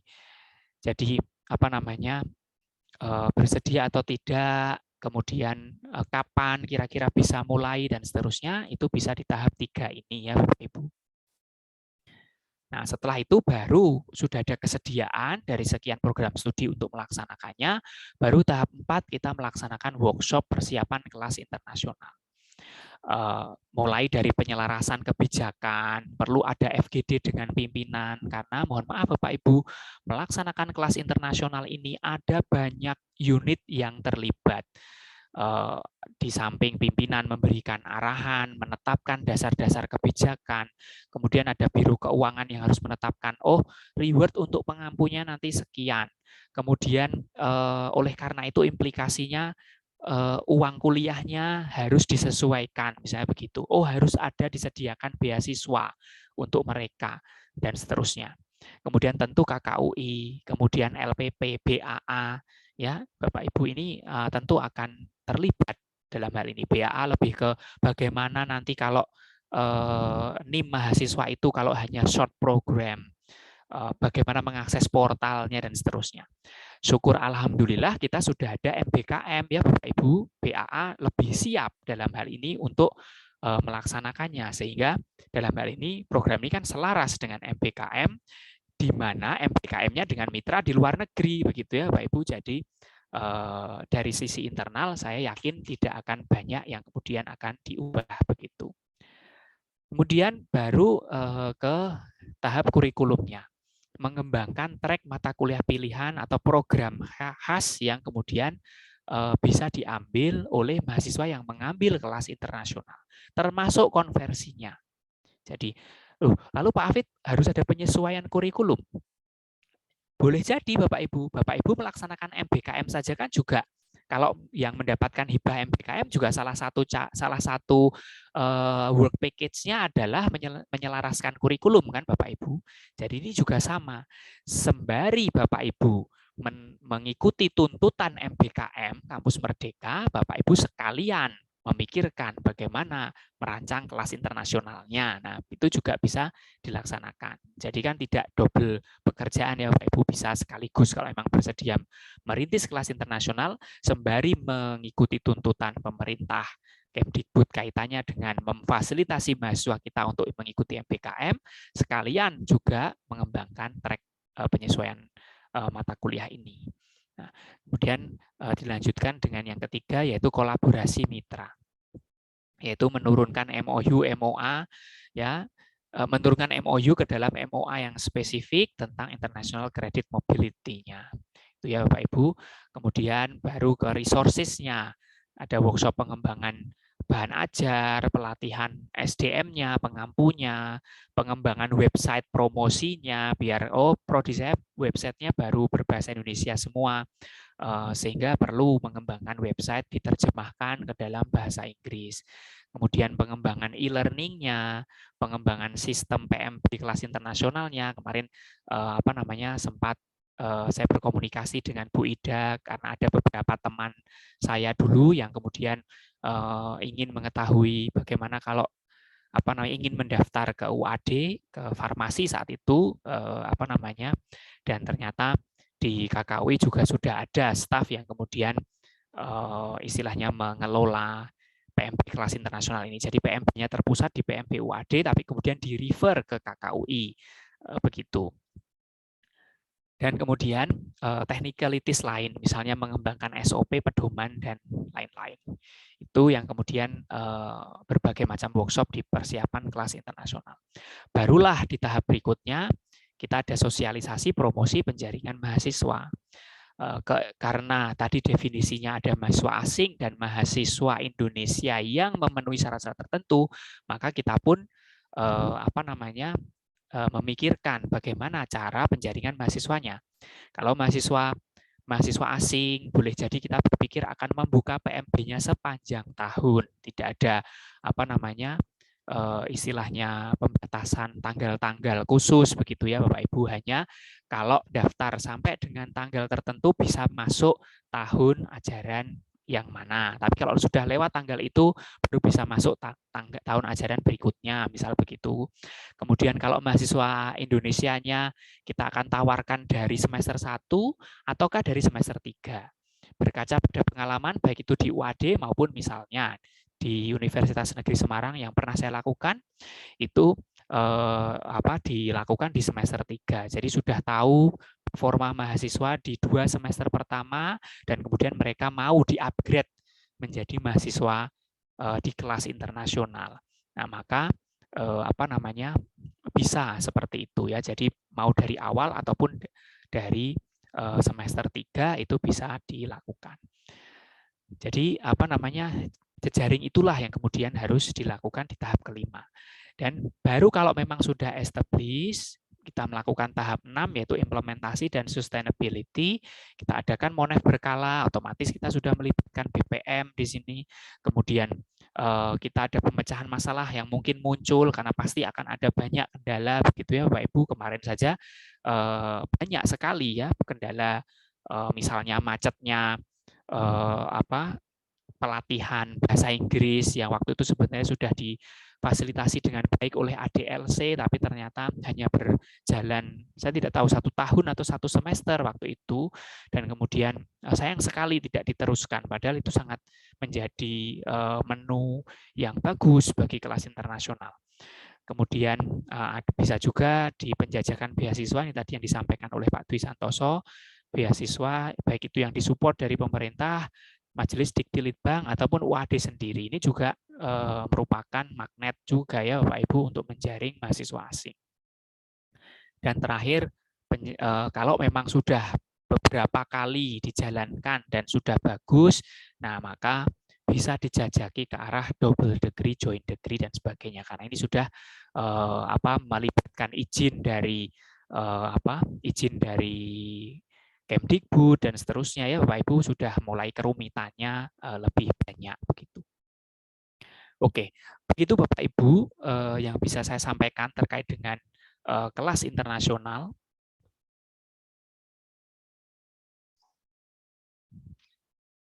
Oke, ini ada beberapa pertanyaan yang sudah di chat.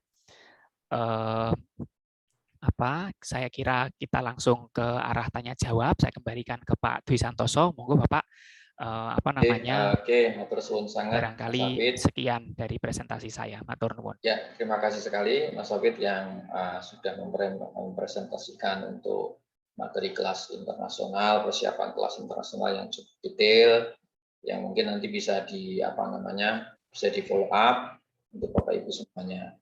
Baiklah, mungkin ada tambahan dari Ibu Ida Puspita sebagai dulu di kantor urusan internasional yang sudah menangani mahasiswa asing dan bagaimana mendapatkan mahasiswa asing dengan baik. Mungkin dari Bu Ida ada tambahan, monggo.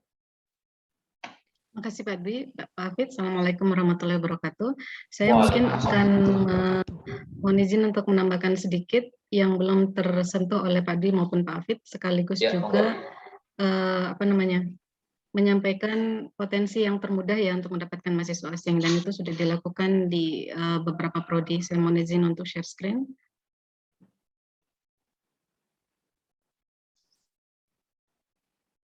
Oke, ini saya langsung aja sebentar. Sebenarnya ini teknis ya, ke alur pendaftaran mahasiswa asing di UAD, tapi ini mungkin akan saya skip saja. Yang kira-kira penting perlu saya sampaikan kepada Bapak dan Ibu, karena mungkin untuk yang alur ini masih menunggu proses sampai Bapak dan Ibu mendapatkan mahasiswa asing ya. Mohon izin ini saya share screen.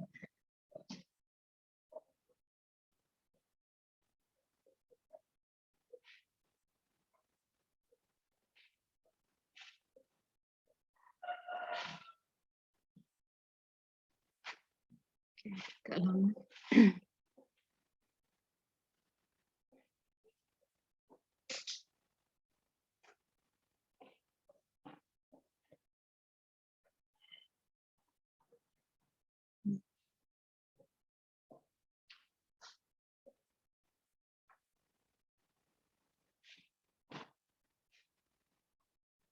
Mohon izin saya ulangi lagi, ada masalah.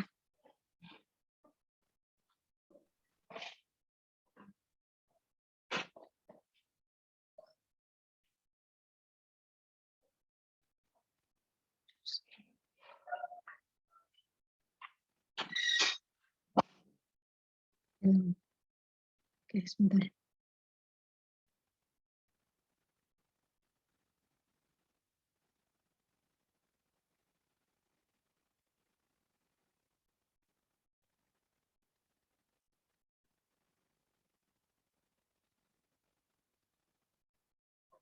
Mohon izin Bapak dan Ibu, agak lama prosesnya.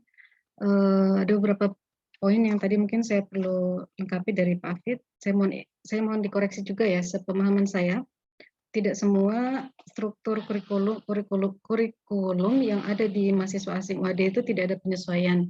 Jadi untuk yang joint degree, kemudian kredit transfer dan lain-lain itu ada penyesuaian karena berdasarkan dari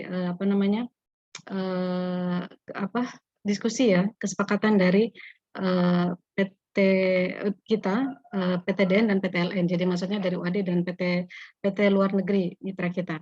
Jadi ada penyesuaian di kurikulum. Kalau yang disebutkan Pak Hafid tadi mungkin di program reguler ya, memang nampaknya tidak ya. Jadi yang masuk Thailand, mahasiswa China reguler itu tidak, atau mungkin mahasiswa asing dari luar negeri lainnya selain dua negara tersebut itu tidak ada penyesuaian kurikulum. Tetapi bagi yang sifatnya kerjasama itu ada penyesuaian. Karena di joint degree dan double degree itu ada syarat mapping kurikulum sehingga bisa diajukan dalam izin joint degree, penyelenggaraan joint degree. Kemudian untuk biaya kuliah, tadi Pak Hafid juga menyampaikan tentang nampaknya tidak ada perbedaannya, tapi kayaknya sih sepemahaman saya terakhir ini ada bedanya antara mahasiswa asing dengan mahasiswa lokal ya. Nah, cuman berapanya saya belum punya datanya sehingga saya belum bisa menunjukkan perbedaannya seperti apa. Kemudian berikutnya adalah HR untuk pengajar. Sepemahaman saya di beberapa prodi itu beda ya antara HR ketika mereka mengajar di kelas yang mahasiswanya asing maupun dan ketika mereka mengajar di mahasiswa yang kelasnya lokal. Nah, apakah ini sudah jadi kebijakan universitas itu yang kami belum tahu karena memang wilayah kami di kantor urusan internasional pada saat itu tidak sampai ke sana. Jadi itu adalah wilayah prodi dan bidang akademik gitu. Cuma saya karena kebetulan ada di fakultas yang ada mahasiswa asingnya di salah satu prodi itu pernah mendengar ada pembahasan tentang perbedaan honorarium bagi pengajar yang mengajar mahasiswa asing dan dibedakan dengan mahasiswa lokal. Ini mungkin perlu kita follow up lagi. Nah, Bapak Dedi mungkin yang penting untuk diketahui, saya tidak slideshow karena nanti tidak lancar. Nah, ini dokumen untuk online short course yang jauh lebih simple dibanding dengan dokumen kalau program yang lain yang reguler maupun joint degree dan lain-lain. Artinya apa? Ini kemudahan yang disediakan oleh sistem di UAD maupun juga di Dikti itu untuk untuk membuat skema short course atau summer course apapun namanya itu yang tidak sampai 1 semester atau tidak sampai 2 tahun, 1 tahun dan seterusnya ya. Jadi bisa hitungannya bisa mingguan atau mungkin 1 bulan dan sebagainya. Jadi hanya inbound mengisi form aplikasi yang itu ada template-nya bisa kami sediakan, kemudian statement letter juga ada template-nya, kemudian mengumpulkan foto latar merah, lalu paspor halaman biodata, jika belum punya paspor maka bisa diganti dengan kartu mahasiswa atau ID card selama programnya daring ya, tapi kalau programnya luring maka ini tidak syaratnya akan kembali ke sini. Karena ini daring, maka syaratnya dipermudah seperti ini. Lalu semua di-scan berwarna dalam format JPEG. Nah, ini yang kemarin sudah kami implementasikan di summer course-nya Pendidikan Matematika berkolaborasi dengan Prodi Matematika di UAD ya, yang bekerjasama dengan Universitas Malaysia Terengganu selama 1 minggu kalau nggak salah. Jadi mahasiswa asing yang mendaftar di program tersebut kemudian kami mintakan untuk mengumpulkan ini semua dan kemudian sudah di-input di sistem PMB UAD dan sudah masuk sebagai data mahasiswa asing non reguler yang ada di UAD. Jadi ini saya cuma mau memberikan strategi yang instan ya untuk bisa mendapatkan mahasiswa asing. Kemudian yang tadi mungkin sempat disebutkan Pak Dwi dan Pak Afid betul semua, tapi mungkin ada yang tidak di-highlight di sana. Jadi kita punya program yang juga mendatangkan mahasiswa asing yaitu alih kredit ya atau transfer kredit selama 1 semester melalui beberapa skema, melalui program internasional kredit transfer, ada kemudian skema AIMS, ASEAN International Mobility for Students, ada skema U2U, sit-in ya, kemudian ada joint thesis supervision dan lain-lain.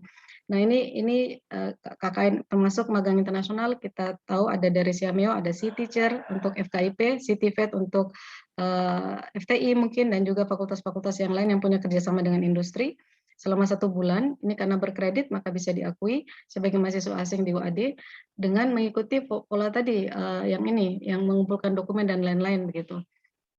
Kemudian KKN internasional karena dia berkredit maka bisa didaftarkan ke UAD. Kenapa saya highlight berkredit? Karena memang kalau tidak berkredit tidak bisa didaftarkan di sistem UAD. Sistem yang tadi Pendidikan Matematika dan Matematika lakukan itu selain mengumpulkan ini mereka akan didaftarkan dalam sistem di UAD yang kemudian isinya salah satunya adalah mereka mengambil mata kuliah apa di UAD. Sehingga mereka memang harus menempuh mata kuliah di UAD begitu untuk bisa diakui sebagai mahasiswa asing di sistemnya UAD dan hanya mahasiswa asing yang masuk sistem UAD yang kemudian dihitung sebagai mahasiswa asing dalam akreditasi ya prodi maupun akreditasi perguruan tinggi. Semoga syaratnya lebih ringan daripada itu. Misalnya hanya sekedar foto-foto dan sebagainya. Setiap kali saya bertanya tentang bagaimana kriteria pengakuan mahasiswa asing di akreditasi, nyaris tidak ada jawaban yang seragam dari narasumber ya. Kemudian berikutnya saya akan tunjukkan yang berikutnya adalah short course atau summer course ya yang tadi sudah saya sampaikan. Nah ini contoh dari flyer Pendidikan Matematika prodinya Pak Afid dan Matematika UAD waktu itu kolaborasi. Mereka mengadakan short course dengan judul Summer Course on Machine Learning, Study Case on fuzzy clustering of COVID-19 cases in Indonesia, karena temanya juga sangat up to date tentang COVID, jadi cukup menarik ya. Durasi 1 minggu, ini ada dari day 1 sampai day 7, cukup padat waktu itu sampai level assessment, dan ngajarnya ada di sini. Nah, waktu itu kalau nggak salah sudah berbayar ya 250.000. Nah, saran kami bagi prodi yang pemula sebaiknya tidak perlu diberikan biaya ya, karena kita membutuhkan mahasiswa asing. Kemudian ini yang baru saja sedang didesain atau direncanakan oleh PBE 1 dan BISMA kolaborasi, yaitu Japanese Herbal Drinks English for Specific Purposes. Nah, itu yang rencananya 2 kredit juga. Oh, yang ini tadi juga 2 kredit. Ini juga rencananya 2 kredit. Rencananya berbayar ya, tapi ini mungkin nanti kami akan koordinasikan lagi dengan PBI. Ini sudah saya sebarkan ke mitra UUM yang kebetulan kemarin menanyakan tentang program yang ada di UAD yang bisa mereka ikuti. Nah, ini data mahasiswa asing yang masuk di sistem UAD ini, saya tidak tahu apakah di sana terlihat atau tidak, tapi dari asalnya juga sudah kurang jelas ya. Nah ini, jadi mungkin Bapak Ibu bisa lihat.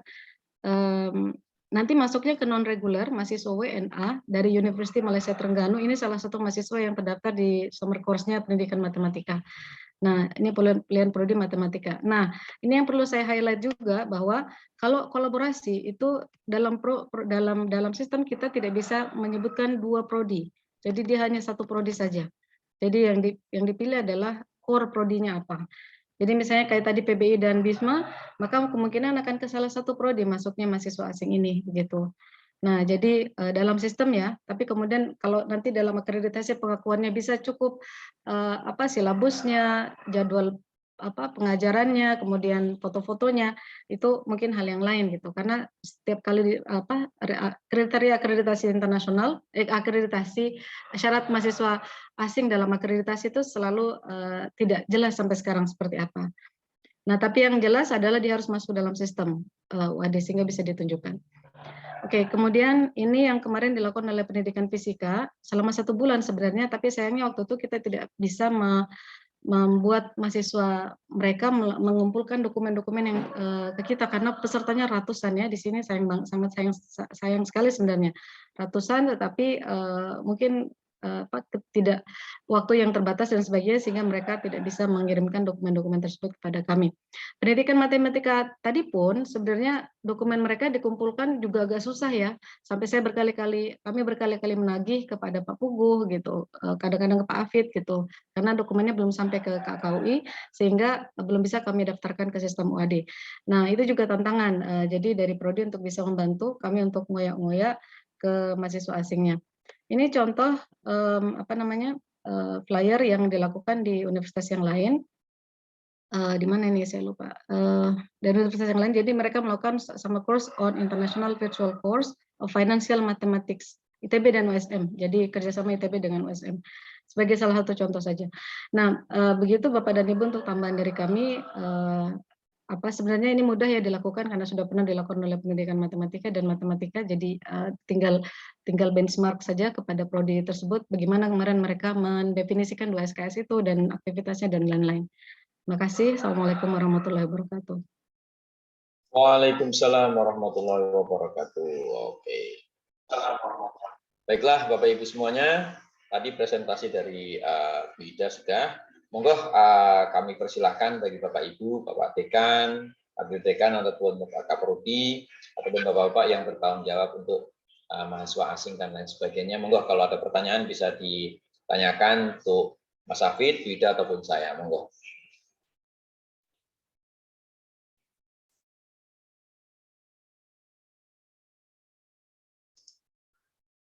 Pak Dwi, mungkin saya mohon izin menambahkan yang ditanyakan Bu Erna, apakah jika dosen UAD mengajar salah satu mata kuliah di Universitas Mitra Luar Negeri untuk beberapa pertemuan bisa diklaim mahasiswa asing?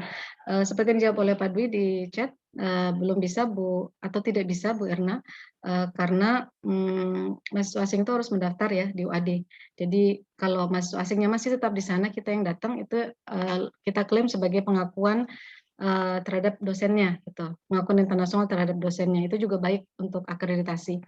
Nah, tapi untuk pengakuan mahasiswa asing belum bisa karena tadi mahasiswa asing yang dari luar negeri harus mendaftarkan ke UAD dengan berkas-berkasnya, kemudian mata kuliah yang diambil di UAD harus ada di sistem. Jadi bukan bukan mata kuliah di perguruan tinggi luar negeri karena tidak bisa diakui di sistemnya UAD. Semoga bisa memperjelas jawaban yang diperlukan oleh Bu Erna. Makasih Pak. Ya, monggo. Tadi sudah dijelaskan sama Bu Ida, ya, Bu Erna, untuk pertanyaannya. Jadi, jika dosen UAD mengajar salah satu mata kuliah di Universitas luar negeri untuk beberapa pengumuman, apakah bisa kegiatan tersebut bisa diklaim mempunyai mahasiswa asing? Jadi, ya, dari jawab. Makatan Bu Erna, mungkin ada pertanyaan yang lainnya dari Bapak Ibu semuanya, monggo. Pak Taifur mungkin yang ini permintaan eksklusif ini ya dari Pak Taifur, monggo. Kalau ada pertanyaan Pak Taifur.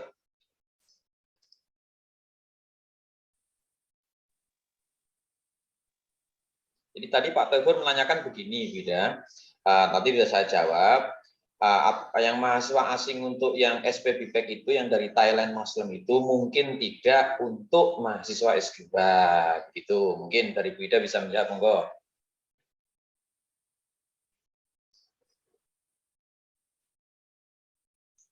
Mohon maaf termute. Apakah SBPEK Medan bisa untuk mahasiswa apa tadi Pak? Kurang jelas. Mahasiswa S2. Oh, mahasiswa S2. Programnya hanya untuk S1 Pak, karena MOU-nya berbunyi S1. Jadi mahasiswa S1 diberikan beasiswa SPP saja ya, bukan living cost selama 9 semester.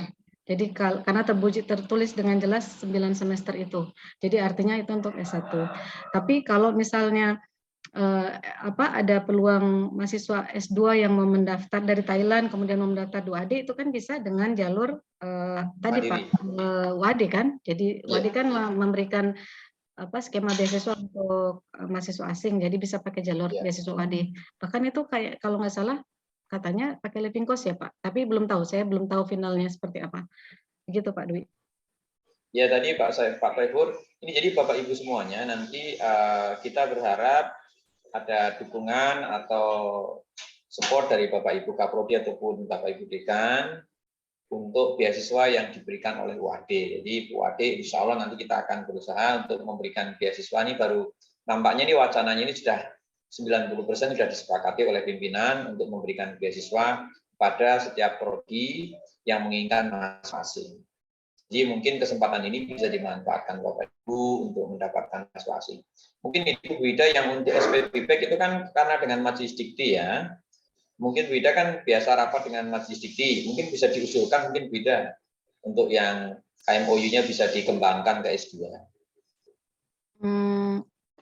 Kalau SBPEK sama Medet selama pandemi ini memang masih pending ya Pak, karena sama dengan mahasiswa kemarin. Tapi pada dasarnya sebenarnya itu beasiswa kita sendiri Pak Dwi, jadi bukan beasiswa dari PP Muhammadiyah, jadi bukan Majelis Dikti, jadi PP Muhammadiyah, bukan beasiswa dari mereka, tapi sebenarnya beasiswa dari Perguruan Tinggi Muhammadiyah Aisyah yang ada di dalam list MOU tersebut untuk memberikan bebas SPP. Jadi kalau kita mau kembangkan menjadi beasiswa kita sendiri tidak apa-apa, tinggal kita buat flyernya, brosur dan sebagainya, kemudian kita bisa minta tolong SBPEK Medan untuk bisa menyebarkan di sana, dan bagi yang tertarik mereka akan langsung daftar gitu. Seperti itu Pak. Jadi itu mungkin Pak Taifur tadi pertanyaannya. Jadi kemungkinan itu kita karena kan ini beasiswanya bisa dari kita sendiri gitu ya. Cuman mereka digratisin biaya kuliah, tapi untuk living cost itu tidak. Lah mungkin ini untuk mendapatkan mahasiswa yang lebih mungkin kita bisa lebih menarik mereka lagi dengan memberikan iming-iming, dengan memberikan beasiswa, yaitu beasiswa free untuk kuliah dan juga living cost. Dan kalau living cost ini kemungkinan kalau boleh kami memberi masukan nanti bisa diusulkan di nego costing Bapak Ibu semuanya untuk kedepannya ya, untuk kedepannya. Monggo yang lainnya mungkin ada pertanyaan.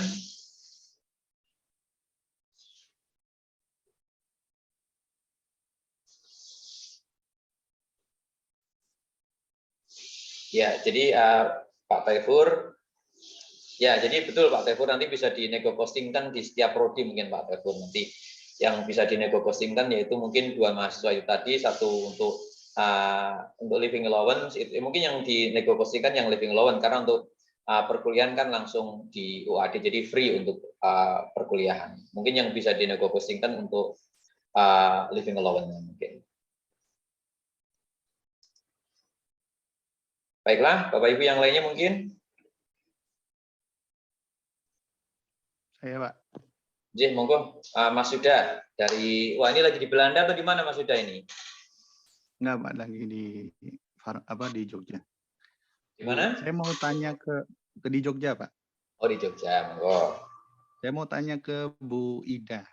Tadi Monggo. menarik ya, Bu, terkait dengan penjelasan yang short course, kemudian kita meminta data apa tadi yang diminta itu ya. Tadi bahwa kalau untuk syarat online-nya itu kemudian dipermudah gitu nggih. Kalau saya lihat tadi ya, cuma ngirim-ngirimin foto dan sebagainya. Ada surat pernyataan juga. Kalau kebetulan di farmasi itu ada tim internasionalnya gitu, Bu. Dan tadi sebenarnya Pak Hafid itu menyinggung ya terkait dulu sebenarnya sudah ada kelas internasional di beberapa prodi, dan kebetulan kami farmasi salah satu yang ikut juga di awal-awal seperti itu, dan kebetulan saya waktu itu juga yang ikut mengurus di perintisan di akhir 2018 awal 2019 itu. Kalau dari evaluasi kami sendiri memang kalau untuk kelas internasional di farmasi itu karena bidang farmasi itu kan bidang keprofesian gitu, Bu ya. Sebenarnya ini sudah pernah kami sampaikan ke Pak Dwi juga. Memang tantangannya adalah agak sulit menarik mahasiswa internasional itu untuk ikut di skema apapun, entah itu skema reguler atau seperti apapun.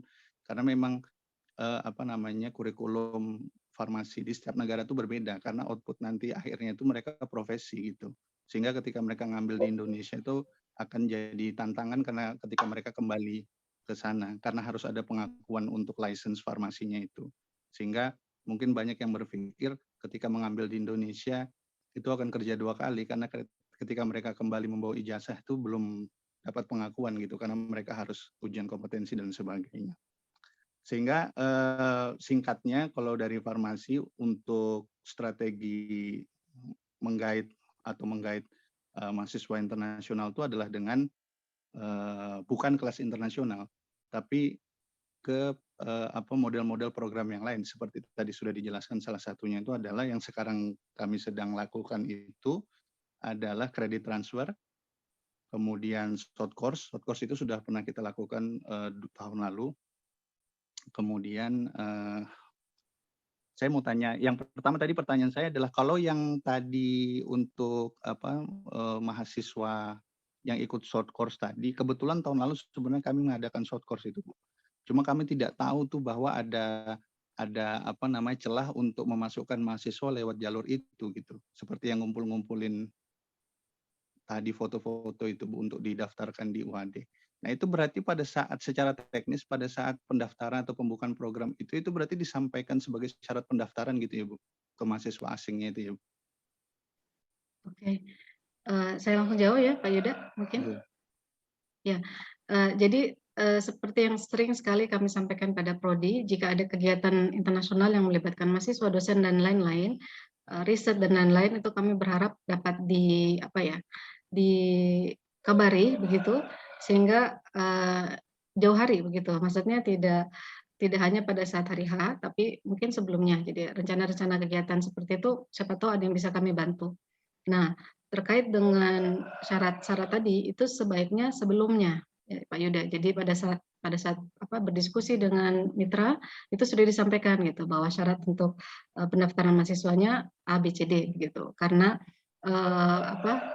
kita punya waktu yang kalau misalnya mereka luring itu kita punya waktu terbatas untuk bisa mengajukan izin belajar ke Dikti. Cuma sekarang karena daring agak lebih dipermudah ya untuk syarat-syaratnya.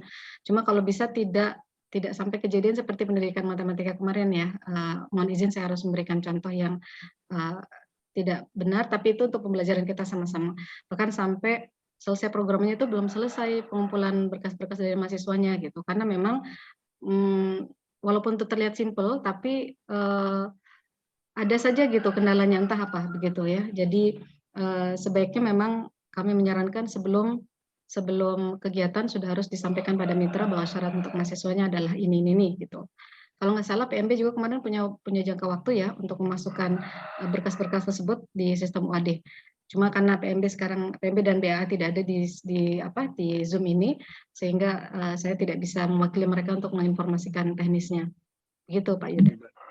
Berarti kalau terkait penginputan di PMB itu, apakah ada, tapi itu orang PMB yang tahu Bu ya? Apakah Ya, itu betul. berlaku sepanjang tahun atau sepanjang kalender tahun itu, atau ada waktu-waktu tertentu? Karena kalau misalnya ada waktu-waktu tertentu kan berarti kami mengadakan itu kan mengikut pada window-nya mereka gitu ya, pada Ya, pada betul. waktu itu gitu kan ya. Ya, ya, ya, betul. Tapi secara Kemarin prinsip seingat saya berarti yang pendidikan matematika kami juga dioyak-oyak juga oleh BAA, Bu, cepetan ya Bu, ini kami tunggu sampai sekian, sampai tanggal sekian, sampai hari ini dan sebagainya gitu. Jadi itu bulan apa? nampaknya mereka, Kalau boleh tahu? Pak Hafid ingat nggak Pak? Saya lupa. Pak Hafid kemarin dengan Universitas Malaysia Terengganu bulan apa Pak? Saya juga lupa-lupa ingat Agustusan. Bu Ida. Oh sebentar, saya cek di flyernya. Sebentar Pak. Tadi ada flyernya. Sebentar. Sambil nunggu Bu Ida, boleh masuk sebentar. Iya, mangga Pak. Ini mahasiswa kami ada yang dari Jepang. Itu mereka minta apa bisa masuk pasca PBI, tapi dengan online. Karena mereka tuh maunya S2 kayak kita, karena biaya di sana mahal. Sementara kerja pagi. Nah, jadi kita kan ada sore, Selasa, kuliah kita kan Kamis, Jumat, Sabtu. Jadi mereka tertarik, cuman apakah bisa? Itu mereka jaminan online terus katanya sampai selesai. Pripun Ibu? Mereka WNI atau WNA Pak? WNI. Oh nggak bisa Pak. Kalau WNI bukan mahasiswa asing. Jadi mahasiswa asing syaratnya harus WNA. Oh ya gitu. Kita paspor Indonesia. Gitu. Ya nggak bisa Pak. Jadi satu syarat utama dari mahasiswa asing adalah asing. Jadi WNA. Oh. Jadi walaupun dia WNI tinggal di mana saja, karena WNI yang masih mahasiswa lokal, mahasiswa Indonesia. Oh jelas kalau begitu. Ya baik Pak. Kemudian yang tadi Pak Yuda itu bulan Agustus Pak. Jadi ya sekitar September. Jadi mungkin dimasukkan ke pendaftaran September. Dan mungkin saran kami untuk summer course lebih baik di sebelum awal semester ya. Jadi mungkin sekitar Agustus, Juli, atau yang Februari, yang bagian Februari mungkin Januari, Februari sebelum Maret begitu Pak Yuda. Kalau summer berarti amannya bulan Mei, Juni itu ya Bu ya? Ya betul. Ya. Terus pertanyaan kedua Bu, itu berarti clear Bu ya. Berarti untuk teknis itu adalah bahasa MOE dengan si mitra itu ya, untuk yang pengumpulan tadi itu ya.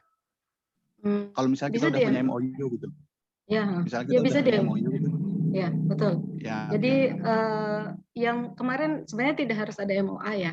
Meskipun sebenarnya memang perlu ada MOA juga. Cuma kayak kemarin pendidikan matematika juga tidak ada MOA. Jadi memang langsung maksudnya begini, pada saat memasukkan mereka sebagai mahasiswa asing UAD, itu kan tidak ada syarat MOA di dalam sistem kita. Hanya syarat dokumen mahasiswanya saja.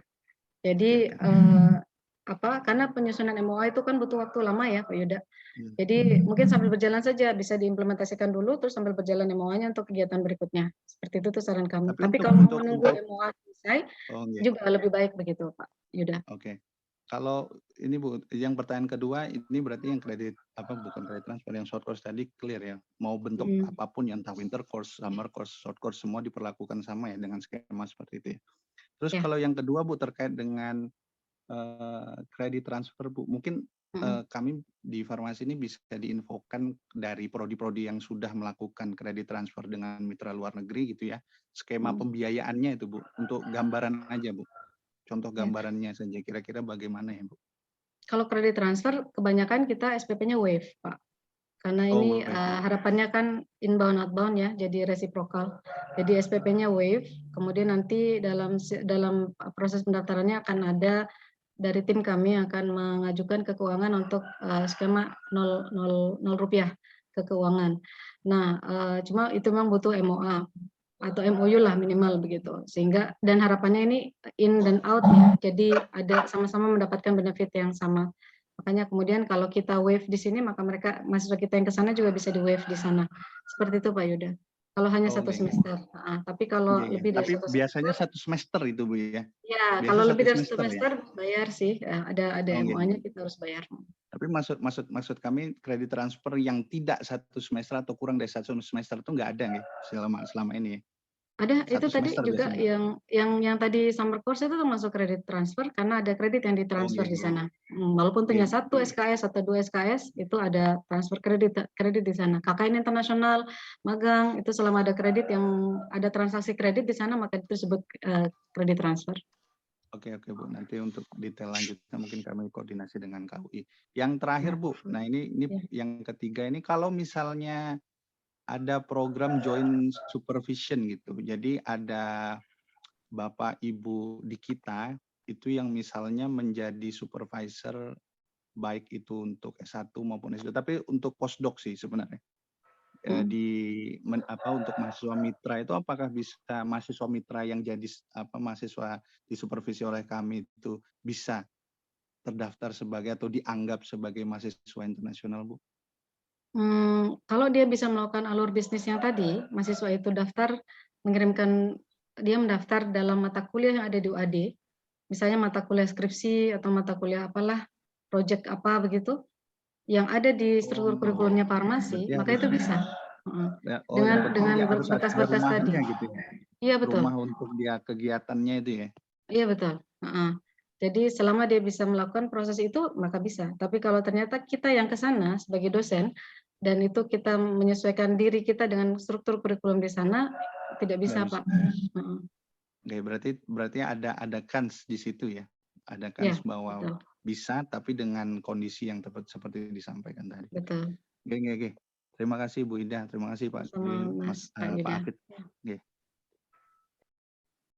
Mungkin izin menjawab yang di chat ya Pak Wudu ya. Ini Pak Toifer tadi menanyakan yang online, kuliah S2 online dari mahasiswa luar negeri bisa diakui, bisa Pak, tapi tadi kami mohon untuk pendaftarannya berkas-berkasnya bisa dikirimkan ke kami Pak. Jadi sehingga bisa masuk dalam sistem di UAD. Karena nanti pengakuan bahwa mahasiswa itu mahasiswa kita ada karena masuk dalam sistem di UAD. Ya. Gitu Pak. Terima kasih Pak Dwi. Mungkin Pak Akmal bisa menambahkan yang untuk joint supervision biar Pak Yuda bisa mungkin sedikit ada gambaran dari yang sudah dilaksanakan joint supervision antara UAD dengan beberapa universitas yang ada di Malaysia dan di Filipina. Monggo Pak Akmal.